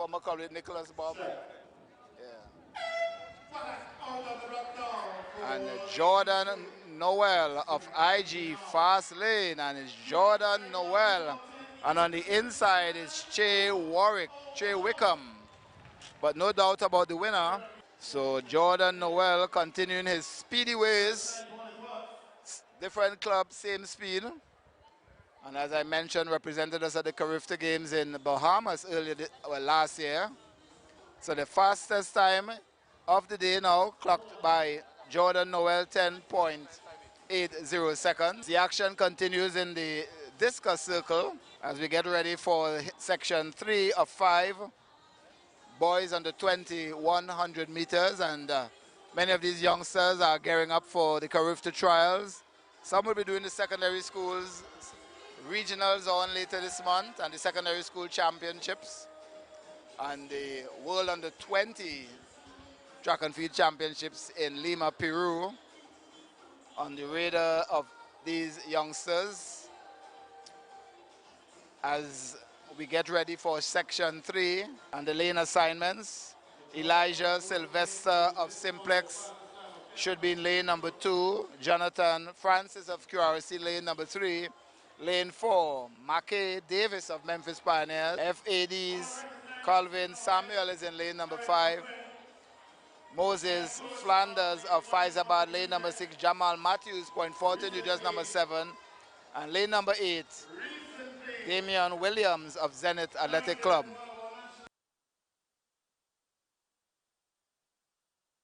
So lane number 4, let's see on the outside, Zenith Williams of Zenith, another transferee, competed for Masonol Police Youth Club, has joined the Zenith lineup for the 2024 season. That's Daniel Williams, 11.77 seconds. As we get ready for section 4 of 5. Boys under 20, 100 meters, and the lane assignments. Sion Kwashi of Alpha, lane 8. Jonathan Laldio of Stallion, lane 7. Lydell Batiste of MAP, lane number 6. Cabell Prince, Memphis, lane 5. Kaifom Richard, Stallion, lane 4. Michael Bayer, Simplex, lane 3. And in lane number 2, Zion Sylvester of ZC Athletics is the lineup for the boys under 20, 100 meters, section 4 of 5. over me head, head, head. And I'm bouncing through the ground. Turtles over me head, head, head. Now watch the girl and wine go down on the ground like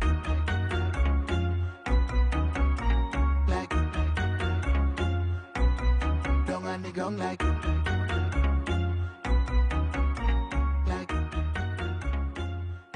I don't mean to be so rude. Michael Bayer, 10.74 is the top, well, is now the top performer. Jordan's time was 10.80 seconds. So Bayer has taken over the lead, 10.74 seconds. As you get ready for section, the lane assignment, section 5. Lane number 2, Zacchaeus Charles, point 40 New Jets. Lane number 3, Caden Andrews of Memphis Pioneers. Lane number 4, Jaden Clements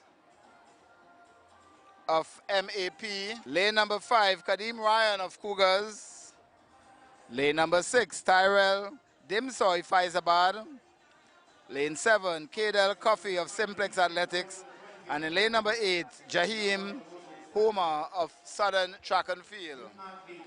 And Ryan and Clement were members of TNT's Carifta Games team there in the Bahamas. As we get ready for section 5 of the women's, of the boys under 20 100 meters. Section 5 of the under 20 boys 100 meters. Yes, as we, yeah. Let's see, it's Jaden Clement. Jaden Clement is prancing away with this one. Jaden Clement up in the under 20 ranks, his first year in the under 20 ranks.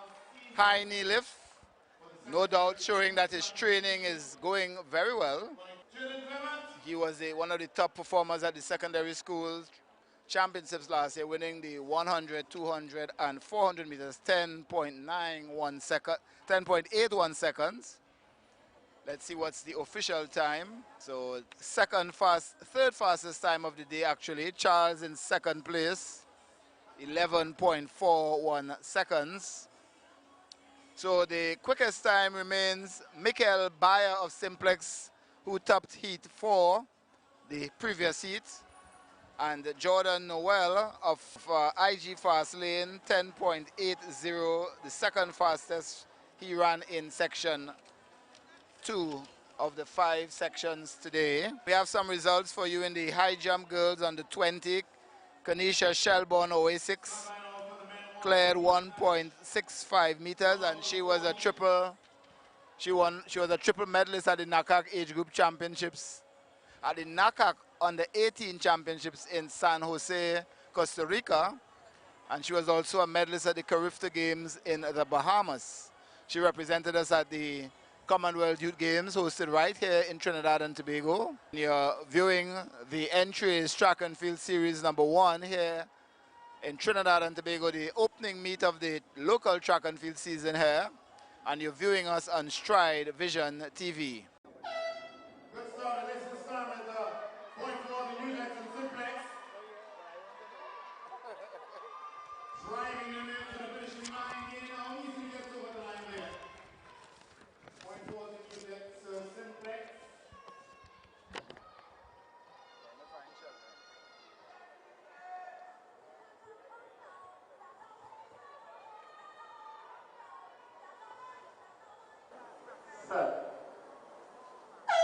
Nice one here now with the men 100 meter dash. Boom, boom, boom, whoa! Point for the Jerry Charles. Keep this one. Ahead of future chance of Zenith Athletic Club. All right, so we just had section 1 and now section 2 of the men's 100 meters. That was a close race. Point 14 and Zenith in that toss up there looked like Jeremy Charles took the 4th place. The first one, you take the second one at point 14.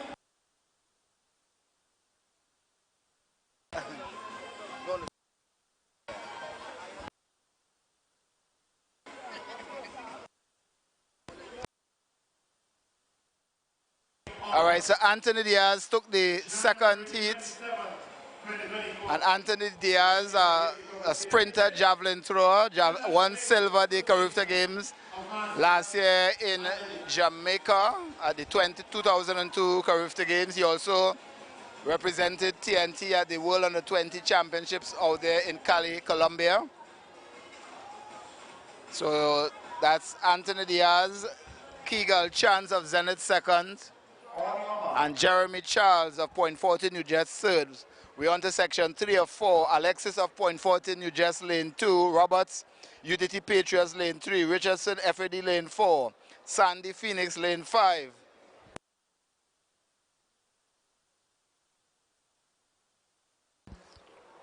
Sandy Phoenix lane 5, Charles Point 40 New Jersey lane.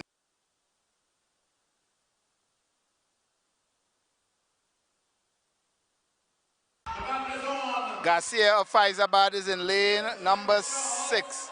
But Point 40 New Jets first and second. Another Charles.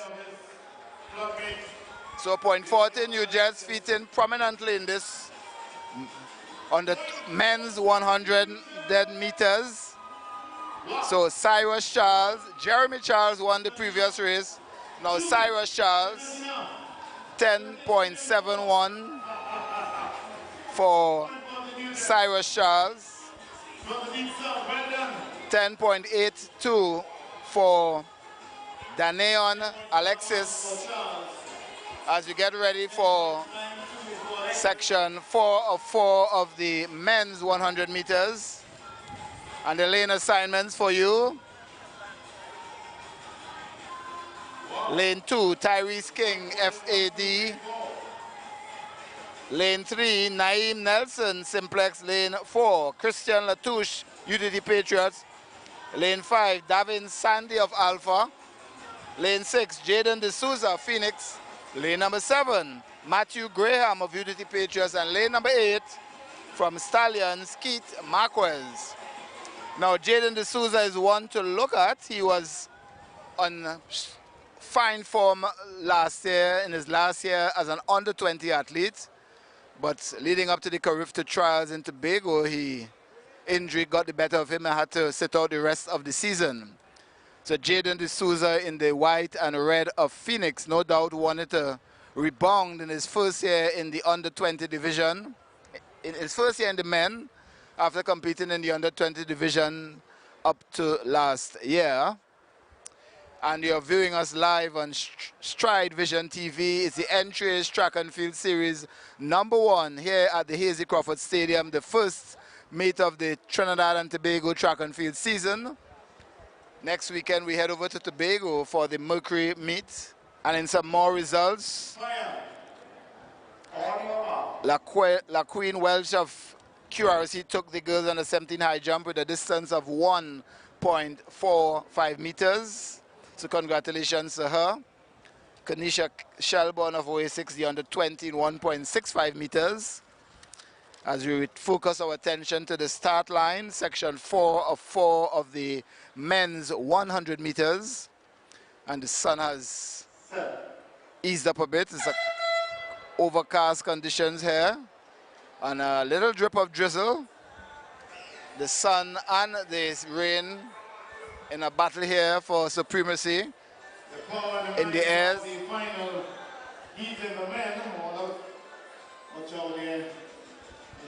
And the Phoenix coach, former distance runner Kelvin Williams, on edge, prowling around as he is eager to see how his young charge has recovered from injury.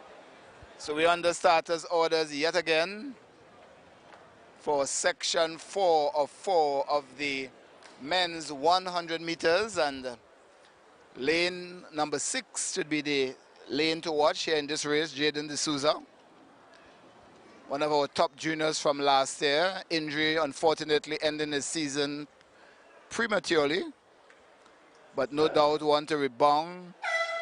And another false start. Looks to be Keish Marquez of Stallion as the rain. And we see him, is Mr. Walters there? Yes, we see World Junior finalist Ruben Walters, though not on our lineup, is in this race. NCAA 110-meter hurdle medalist for Alabama University. Competed for Memphis Pioneers, multiple Carifta and CAC Junior medalists for Team Trinidad and Tobago. And all eyes would be on lane 5 and 6 actually, Ruben Walters. And he actually was a finalist at the World Indoor 60-meter hurdle. But Jaden D'Souza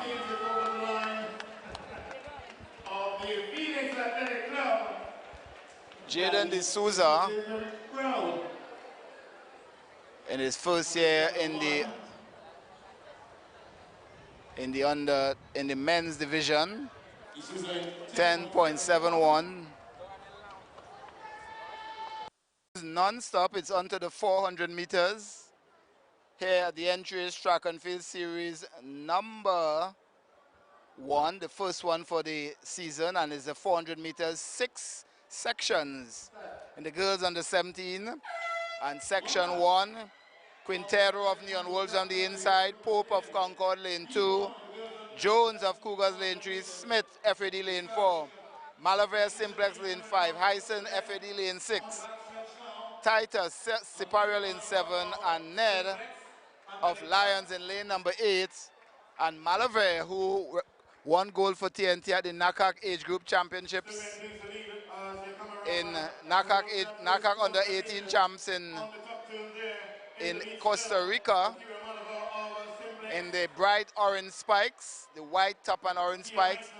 Malaver, that's Akira Malaver, and on the outside is Kyra Hyson, and Kyra Hyson, but Malaver is responding, but Kaya Hyson upsetting the field, a more favored competitor,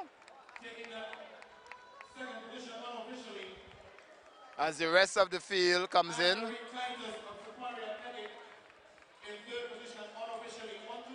6 heats, 6 sections here in the 400 meters under 17 girls. And many of these youngsters, no doubt, wanted to fine-tune for the Carifta trials in the first week of March to gain selection for the Carifta Games in St. George's, Grenada over the Easter weekend. And as it's Hyson, 55.89 seconds, a very good time for Kaya Hyson, 56.33 for Akira Malaver. As you get ready for section 2.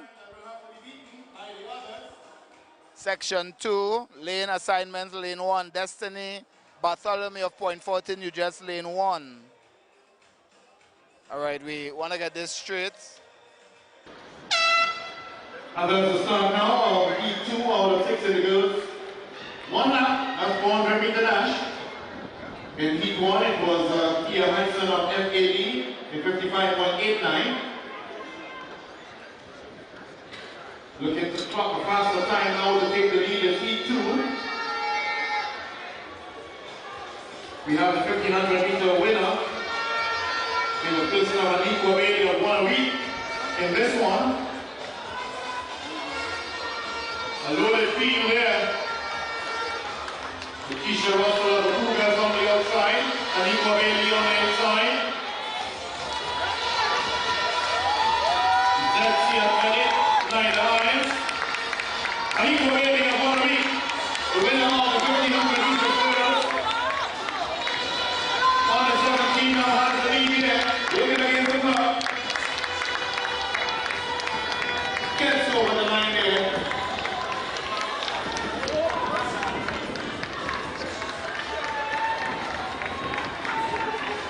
Still a lot of people on the track.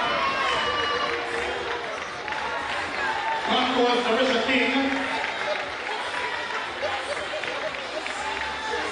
And Safari Athletic, Sheree Belmonte.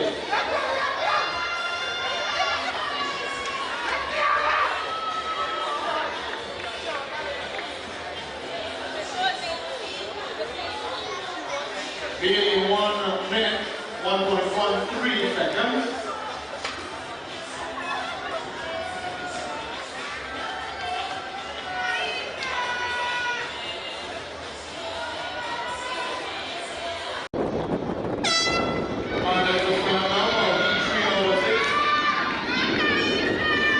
Exploded over the top scale, working against a 55.89 in heat 1 by Pierre Heisen.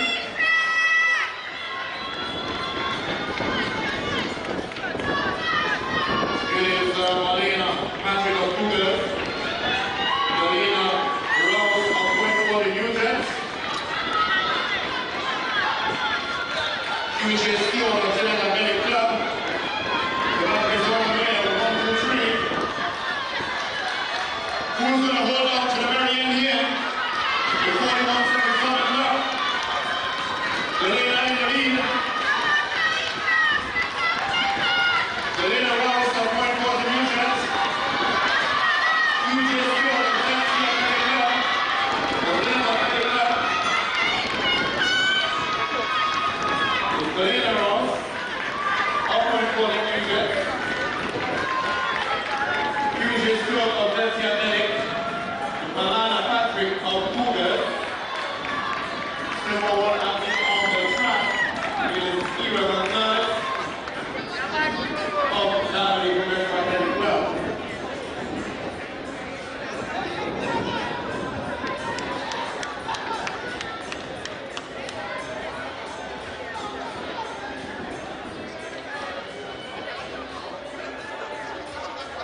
I want everybody to remember the sycamore tree.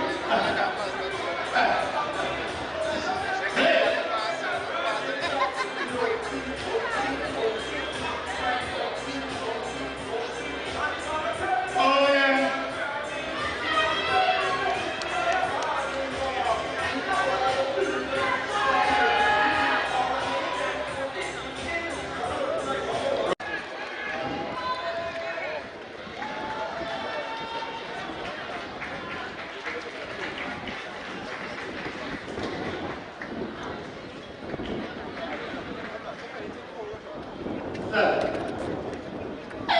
Lovely start here now in heat 4 of 6 in the girls under 17 meters. The time of 55.89 is the time that have to be beaten by the others if they want to go into first place. That was achieved by Kia Heisen of FAE in heat 1. The shell archie of Harmony Wildcats on the outside, making some inroads on the inside.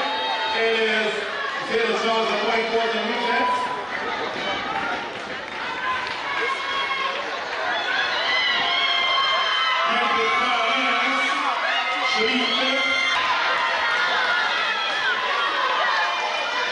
Moving towards the finishing line, it is Shalene Phillip of Memphis Prime, Taylor Charles of Point Court and Newsets.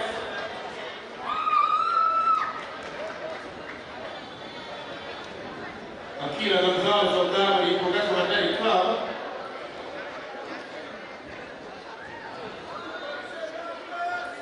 Welcome in once again.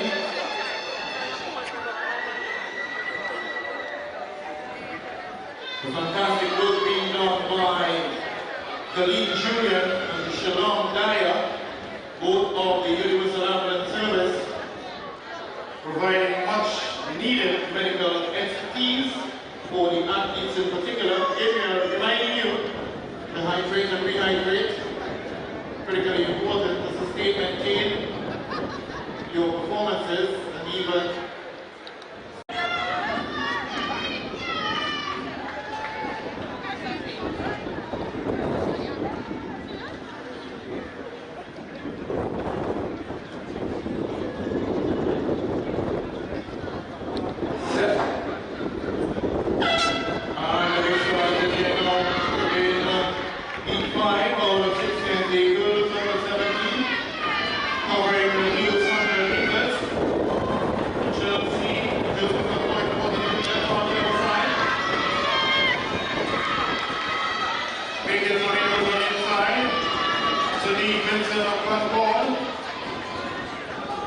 Janissa Alabi Alami of Memphis Pioneers. Moving beyond the 200 meters now. Jamaica, Alami of Memphis Pioneers has the lead. Memphis, go back on board. Memphis on control. Memphis on control.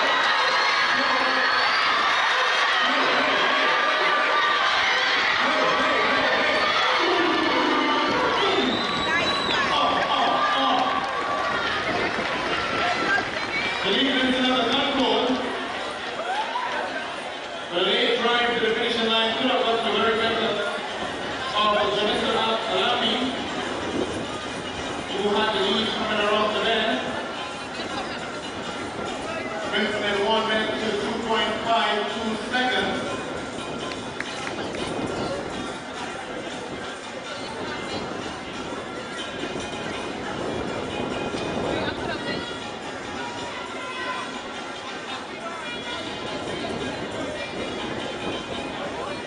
Still in the lead.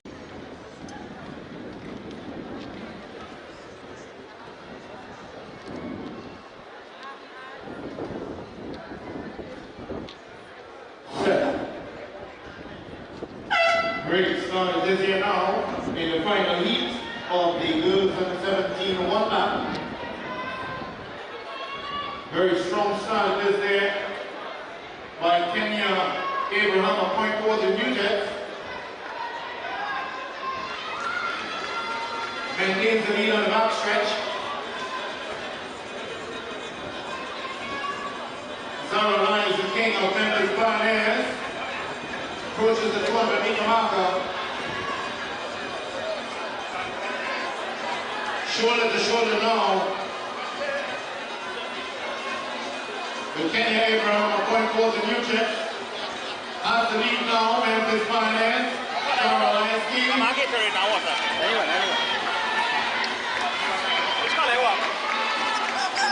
Gaining past of Diamond and Progressive Athletic Club. Goes on to the lead. Gaining Batiste of the Phoenix.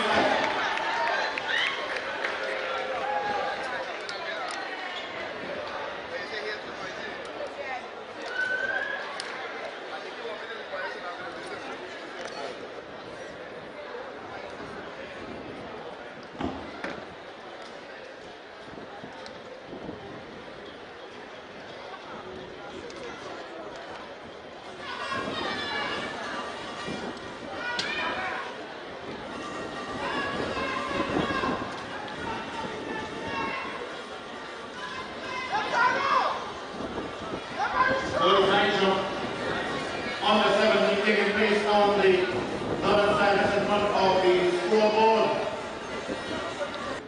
Set. Good start this year with 4. Starting draw for the boys under 17. FAD Kia Hyson was the one winning.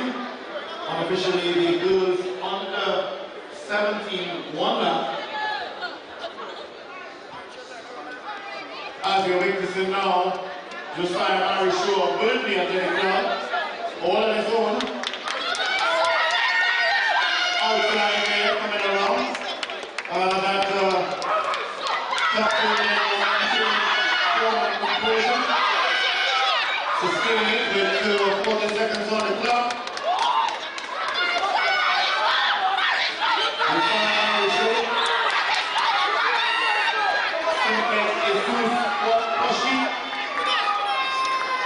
Point 40 meters to David.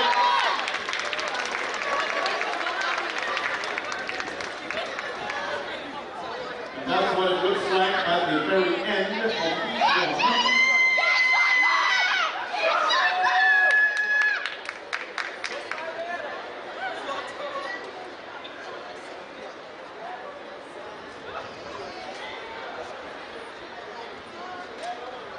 As we await eagerly to see the time.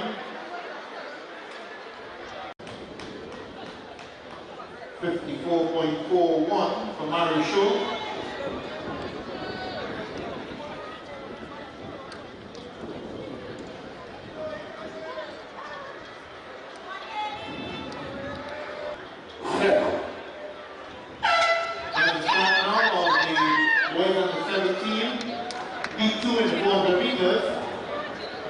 to beat will be Leeds Josiah Mary Shaw, 54.41 seconds.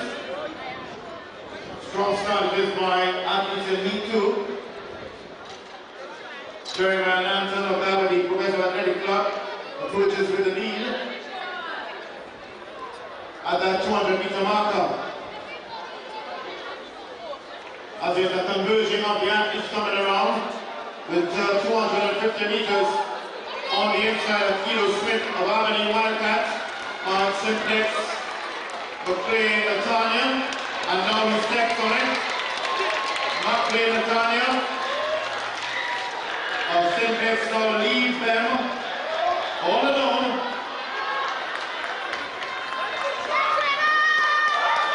So it is McLean Natanya of Simplex, Jeremiah Nanton,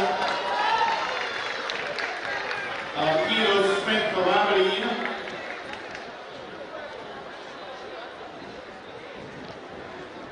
Let's see the time.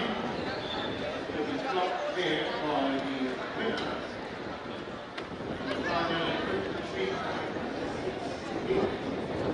And with that time, clock by Simplex Michaela. Kylie Natanya with a 53.68, he takes the lead.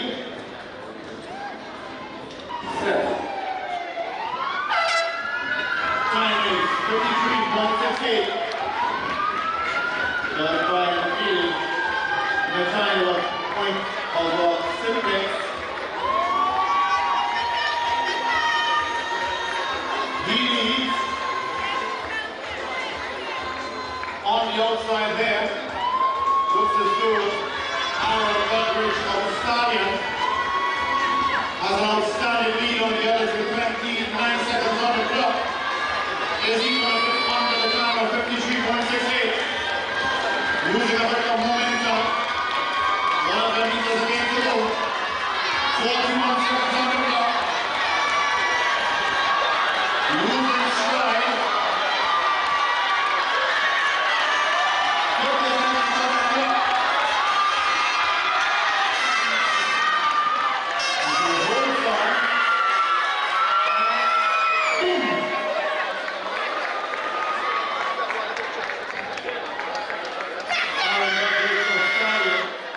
There's a head there of Luke Williams of QRC and Josiah Semper of Point Fortune Units. So very well up in the third place. Getting over the line there now. Anton Griffith of FAE. Comfortably on the way here now. It is the P4 of the 7. Going to the 17, 1 up.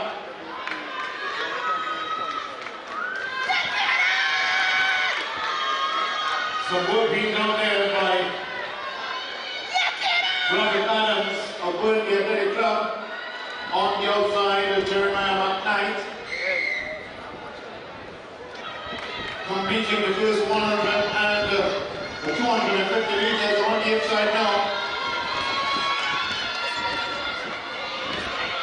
Running out of lane 3, Aaron Bay of Zenith Athletic Club has a substantial lead on the others. It's Aaron Bay of Zenith Athletic Club. Aaron gets over the line, followed by Berkeley. And on the outside, Pierre Rose. Time is important here.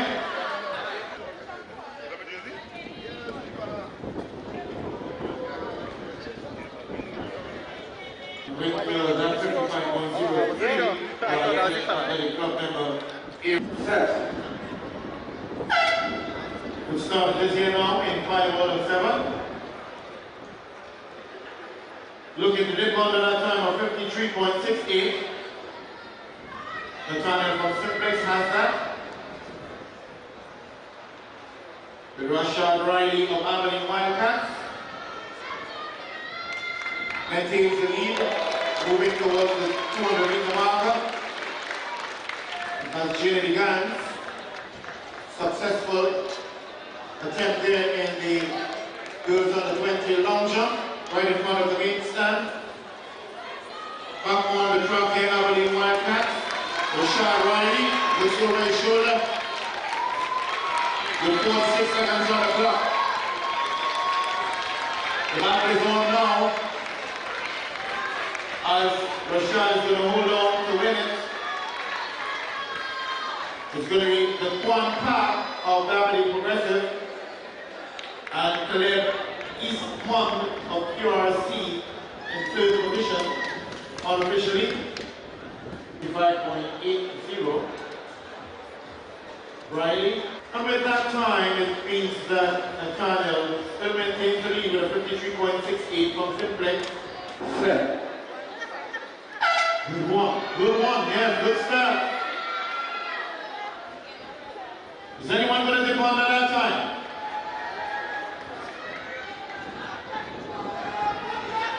On 53.68.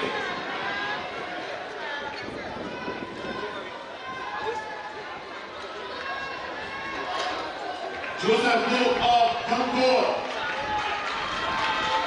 With 27 seconds on the clock. Pope in the lead still. Moves towards the 100-meter marker. Pope in the lead. Joseph Pope of Concord. 45 seconds on the clock. The back is on.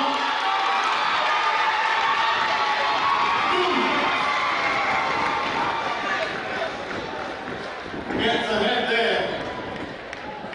Oh.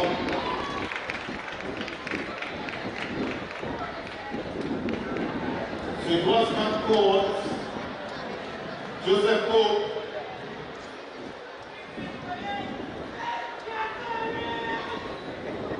And Nathaniel's time. 54.48. Still maintains the lead, 53.68. Nathaniel from Simplex. Stand up. Day 6. On your mark.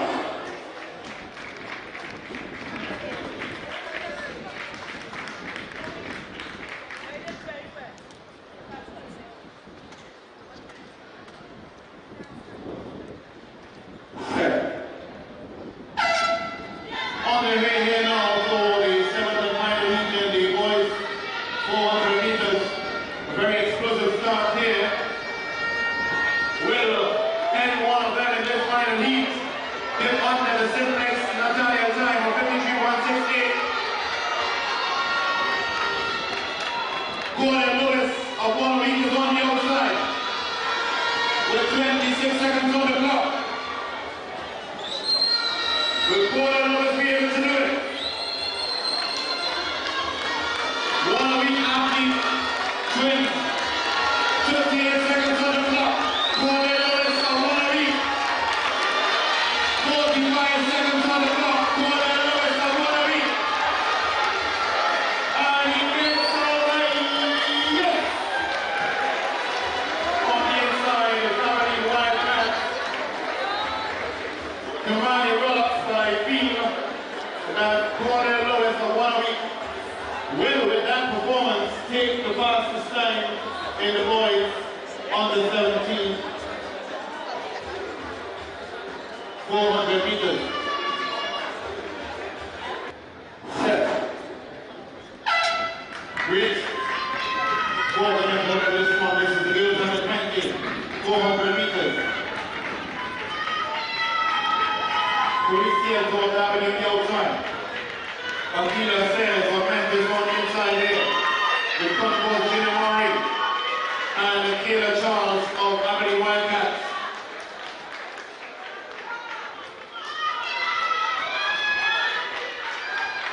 Completing the first 200 meters. What time will they set for the others is left to be seen. As the long jump continues in front of the main stand of girls under 17 and under 20. There's going to be a battle to the finishing line now with Abbey Wildcats, Akila Charles, Akila Sayers of Memphis Lions, Maurice Seals of Abbey Progressive America. Holding on. This is how it's going to end. Akila Charles, Abbey Wildcats, Aquila Sayers of Memphis, and Therese Cienzo of Davide.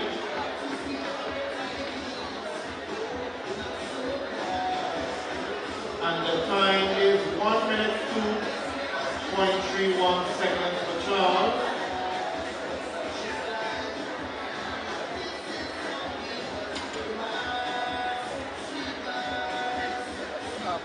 So that's the time the others will have to beat to win. The girls on the 24. Good start here now over the girls on the 20. E2. Looking towards improving on the time clocked by Kayla Charles of Avenue Wildcats for 1 minute and 2.31 seconds. Lucia Campbell of the Concord on the outside. Just about 10 minutes after the 2 p.m. hour, the action continues right here on the inside of the Hilton Stadium. Concord still in the lead with Lucia Campbell.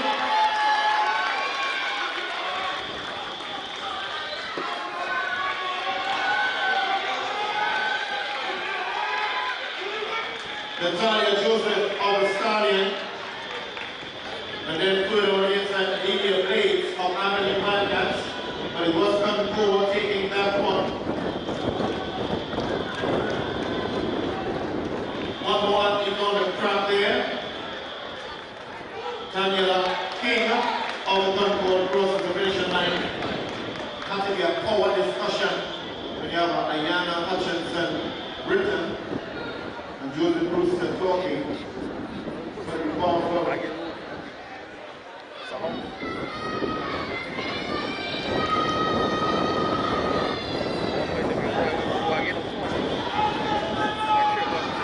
Set. That's the start now of the heat 3. Powerful one it is here. Jenny Gans in lane 1 from Concord Diamond Paul, a point 410 in New Jersey in lane 3. Here is the lane 2. On the outside, Simply Patrick in lane 5 on front row, Kanisha Sheldon. Number 6 in lane 5. He was started in to select Athletic in lane 7. Mariah second of FAD is in lane 8. This looks very interesting as they come around, holding on to the lead. Who is it going to be now? Concord. Symphony Patrick, Jenny Gans, 1 and 2. Jenny Gans, Symphony Patrick. The Diamond Ball of point for the future is going to be Jenny Gans, Symphony Patrick, followed by Diamond Ball of point for the future. One more person on the track. That's Mariah second of FAD. Concord! Concord! Hey, let's get that 1 and 2, eh? Lovely. Finally, the flag.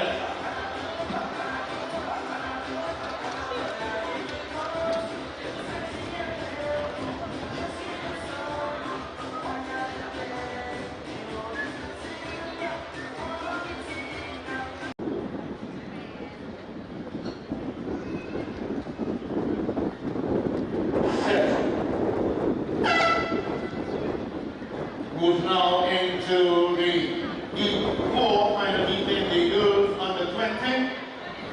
Driver PCX 3918. Driver PCX 3918, please. Final call. Check your vehicle. We are 4 athletes in this one in heat 4 to 4 in the girls under 21 lap. The athletes on there with the Cougars, Sharice McKee, with Safari Athletic, Lorianne Cruikshank. But it is the Cougars, Sharice McKee, 51 seconds on the clock. She looks as though she can very well clock the fastest time. And it looks that way. We'll wait to see official time. One more athlete on the track. Yeah.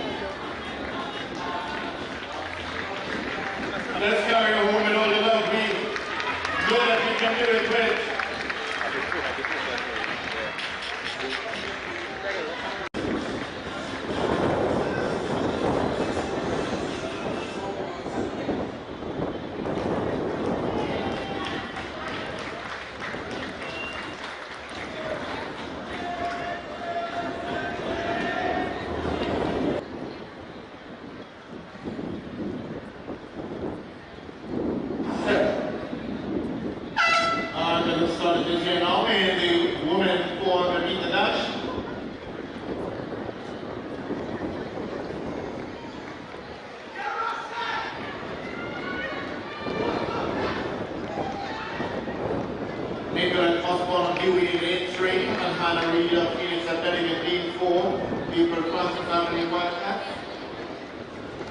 They're in 8-5. Rochelle Rollins of Putboard in 8-6. Angel Tobago of Starling is in 8-7. Yes, here we come now. Come on, here's the George Stadium. Support them. They're doing it for themselves. Get money, get love. For you and me, and for the audience too. Over the line here now. Hannah Reid of Phoenix Athletic. With Angel Tobago of Starling on the outside. April on the inside from Emily Wildcat.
I will never miss the next carnival again. Hey.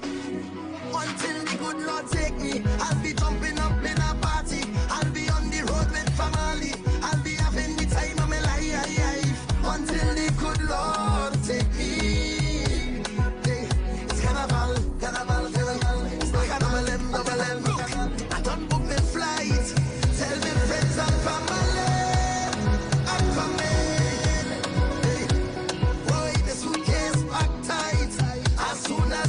Touchdown, we pumping. And if you hear them, welcome, welcome, welcome to the land of Calypso. I see that you touchdown, well done, well done. I hope that you're more than fit and ready, cause it's real rum, real vibe. Soon as I touch the first party, it's shell down. I'm fetting until I'm falling down. I will never miss the next carnival.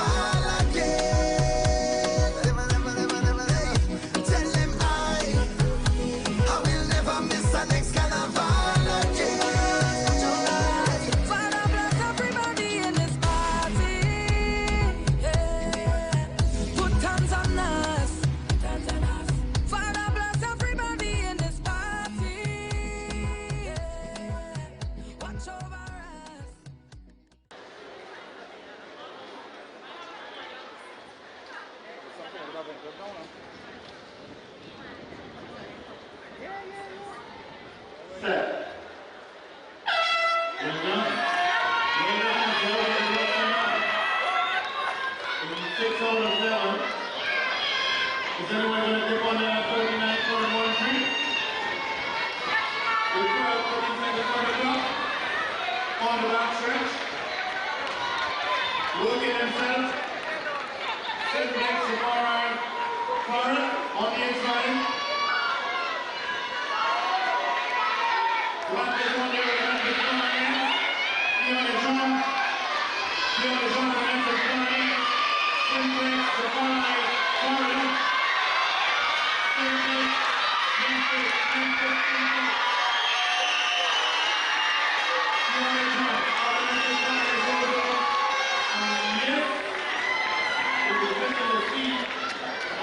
Inside there, and Mari Joseph Downey, Professor Athletic Club, 1-3 unofficially from that state at the time.